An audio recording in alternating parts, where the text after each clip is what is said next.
শেখ হাসিনা বা আওয়ামী লীগ সভানেত্রী উনি লিক করে এভাবে বলার চেষ্টা করছেন, আমার এটা মনে হয় না। এই জন্য মনে হয় না, তাহলে হয়তো এটা আরো প্ল্যান্ড হতো। উনি যেই লেভেলের নেতাদের সাথে কথা বলছেন, গোপালগঞ্জের ছাত্রলীগের আহ্বায়ক কমিটির একজন, সে আবার ধমক দিচ্ছে, নেত্রী আপনি এটা ছেড়ে দেন, আপনি কাউকে দায়িত্ব দেন। অথবা বেলজিয়ামের একজন যার সাথে 1988 সালে দেখা হয়েছে, তাকে বলা হচ্ছে যেতে। এতে কিন্তু বরং আওয়ামী লীগের দুর্বলতাই বেশি প্রমাণ পায় শক্তির চেয়ে।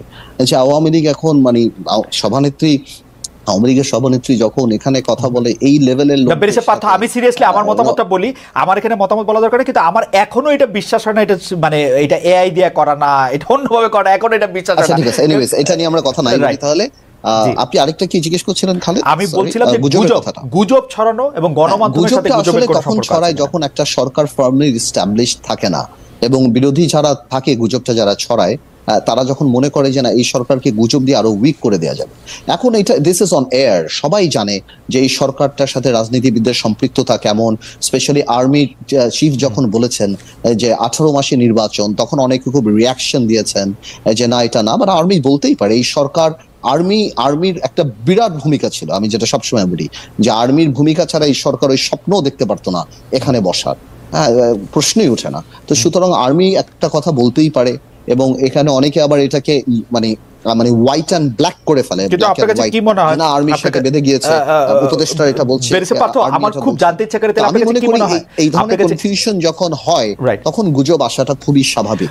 এবং আমাদের যে অপোজিট পক্ষ, আপনি যেটা বললেন যে আওয়ামী লীগের নেতা নাই, বাট গুজব করার নিশ্চয় অনেক লোক আছে। আপনি এটা ভুলে গেলে হবে না, আওয়ামী লীগের কাছে একটা বড় ভোট ব্যাংক আছে, 10 থেকে 15%। একটা বড় ভোট ব্যাংক আছে, কেন আর করবে। কিন্তু যাই হোক, আমরা ওই আলোচনা না যাই, আওয়ামী লীগ নিয়ে আরেকদিন কথা বলবো না।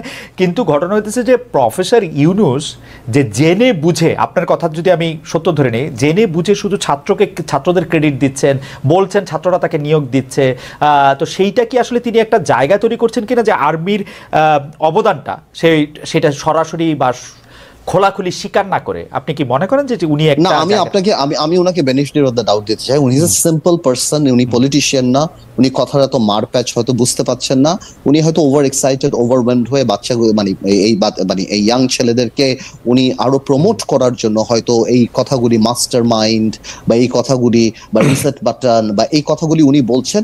হি ডাজন্ট মিন এনি হার্ম, আমি এটা মনে করি যে উনি কাউকে কষ্ট দিতে, কাউকে ছোট।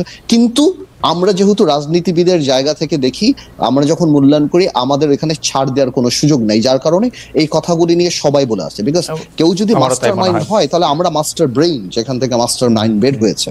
Because we have been working for this for last 15-20 years, এই পলিটিশিয়ানরা। আমি তাই বলার চেষ্টা করছি, I want to give mister Yunus the benefit of the doubt, যে উনি সরল মনেই হয়তো বলছেন, উনি পলিটিশিয়ান না, কথার মারপ্যাচ হয়তো উনি অত এক্সপার্ট না, এই কারণেই বলছে। এটার মধ্যে আমি কোনো কুট বা কাউকে ছোট করা বা কারোটা দেখছি না। বাট পুরো সিচুয়েশনটা আমি বলছি যে গভর্নমেন্টের একটা স্পোকসম্যান থাকা উচিত এবং কথা বলার সময় হোমওয়ার্ক থাকা উচিত। আচ্ছা, আমরা আন্দালিব রহমান পার্থ, অন্তর্বর্তীকালীন সরকারকে আপনি কতদিন সময় দিতে চান নির্বাচনটা অনুষ্ঠান করার জন্য? আপনার মাথায় কি কোনো ক্যালেন্ডার, টাইমলাইন, ঘড়ি কিছু দেখতে? আমার সাথে কোনো ক্যালেন্ডার, টাইমলাইন, বাট আমি বিশ্বাস করি সংস্কারগুলি নির্বাচনমুখী সংস্কার হওয়া উচিত, বড় সংস্কারগুলি প্রস্তাব থাকা উচিত, রাজনীতি দলের সাথে কথা বলা উচিত, ওনাদের একটা জেনারেল কমিটমেন্ট নেওয়া উচিত যে এই জিনিসগুলি যদি জাতির কাছে কমিটেড হয়। আমাদের সবচেয়ে বড় বিচার তো জাতি করে, আমাদের সবচেয়ে বড় বিচার জাতি করে। সুতরাং জাতির কাছে কমিটেড হওয়া উচিত যে বড় বড় সংস্কারগুলি ক্ষমতাকে ভারসাম্য আনার জন্য। এবং আমার বিশ্বাস সেটা ওই বিশ্বাসের জায়গাটা রাখা উচিত যে আগামীতে যারা পলিটিক্যাল গভর্নমেন্ট আসবে তারা এগুলি করবে, because they will be committed to the people. আর নির্বাচনমুখী সংস্কারগুলি এনাদের হাতে দেওয়া উচিত। আদারওয়াইজ ওনারা এমন কোন সংস্কার করে টেকসই করতে পারবে না। আমরা যদি কোনোদিন পার্লামেন্টে যাই, ক্ষমতায় যাই, আমরা সেটাকে সরিয়ে ফেলতে পারবো না, এমন কিছুই হতে পারবে না।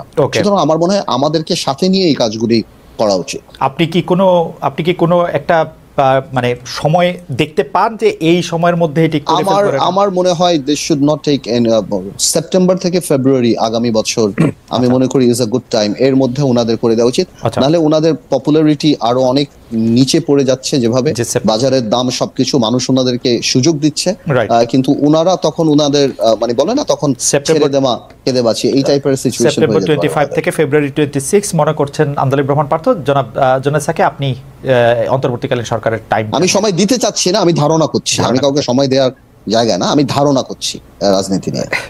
না, আমিও মানে সব